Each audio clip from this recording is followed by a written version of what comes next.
I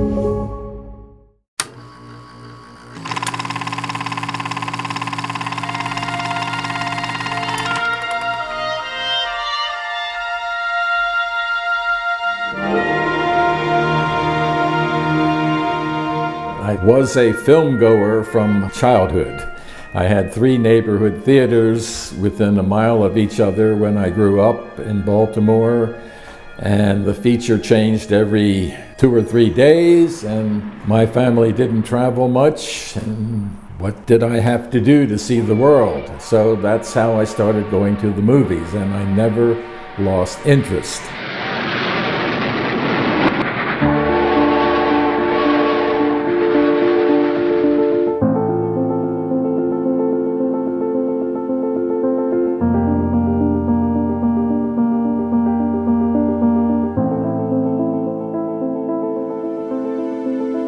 The Legion of Decency was founded by the bishops of the United States in November of 1933. It was in response to a sense that I believe was fairly widespread that certain things were deteriorating in the movies. One of them was the exploitation of sexual material.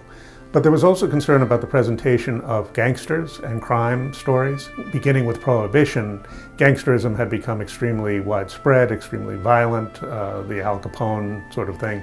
And there was concern that the films were glorifying gangsters, so there was a sense that somebody needed to be doing something about cleaning up the movies.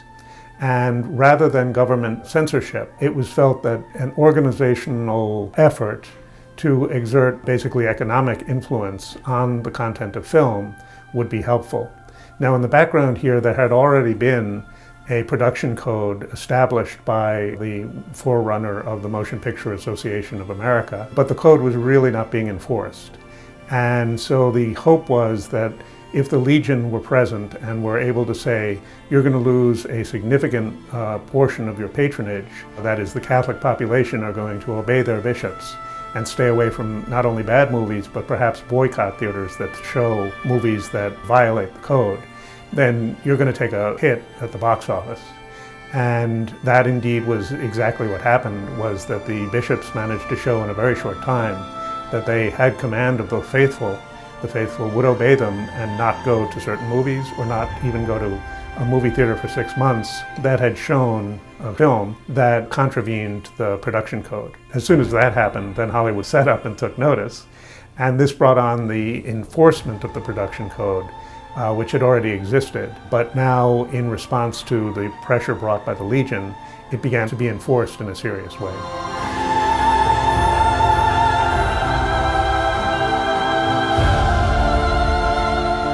I grew up really with the Legion of Decency because on the first Sunday after the Feast of the Immaculate Conception, the priest would ask us all to stand and take the Legion of Decency pledge. Your membership in the Legion consisted of your annual repetition of the oath, where you promised to avoid films that were condemned by the Legion and promised to support wholesome films, basically. Now, taking the oath was voluntary, but it was done at Mass, and the priest would have you stand up and raise your hand. So I presume that if you refused to do that, you would be somewhat conspicuous. As a kid, I had subscribed to the Legion of Decency newsletter. It came by monthly on a big white sheet of paper with just the title of the film and the ratings. And for $3 a year, I would get this every 2 weeks. From the time of the establishment of the Legion and the beginning of the enforcement of the Code Office, also known as the Hayes Office, would be involved in production pretty much from the writing of the script on.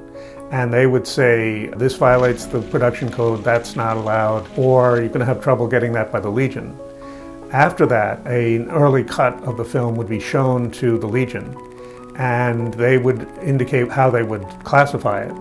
And if there was fear that the film was going to be classified C for condemned, which meant the Catholics should stay away, then appropriate edits would be made to the film in order to get it to pass muster with the Legion. So in those days, they were looking at the film before it even came out and saying, you know, these are the changes you have to make. And effectively, for at least the first 15 years of the Legion, Virtually no Hollywood film that was condemned by the Legion made a profit. That was how much it would cut into box office receipts to have the C classification.